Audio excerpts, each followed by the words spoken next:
പിണറായി സർക്കാർ പാസാക്കിയ ഭൂപതിവ് ഭേദഗതി ബില്ല് ശുദ്ധ തട്ടിപ്പെന്ന് ഇടുക്കി MP ഡീൻ കുര്യാക്കോസ്. ഇടുക്കിയിലെ കർഷകരെ കൊള്ളയടിക്കുകയാണ് സർക്കാർ ലക്ഷ്യം. രാജ്ഭവനിലേക്ക് LDF ഇടുക്കി ജില്ലാ കമ്മിറ്റി നടത്തുന്ന പ്രതിഷേധ മാർച്ച് ഗവർണറും സർക്കാരും തമ്മിലുള്ള ഒത്തുകളിയുടെ ഭാഗമാണെന്നും ഡീൻ വിമർശിച്ചു.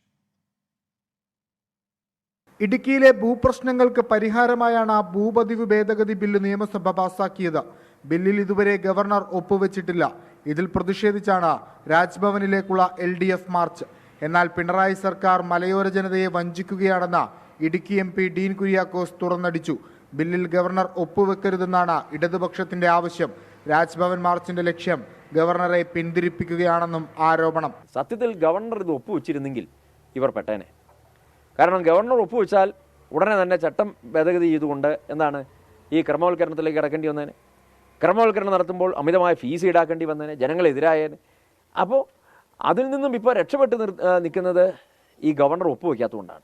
പട്ടയഭൂമിയിൽ ചട്ടം ലംഘിച്ച് നിലനിൽക്കുന്ന റിസോർട്ടുകളും പാർട്ടി ഓഫീസുകളും ക്രമപ്പെടുത്താനുള്ള നടപടിയും ഭേദഗതി വഴിയൊരുക്കുമെന്ന ആക്ഷേപവും ശക്തമാണ്. പ്രതിപക്ഷം കർഷകരെ തെറ്റിദ്ധരിപ്പിക്കുന്നുവെന്നാണ് CPIM-ന്റെ മറുപടി.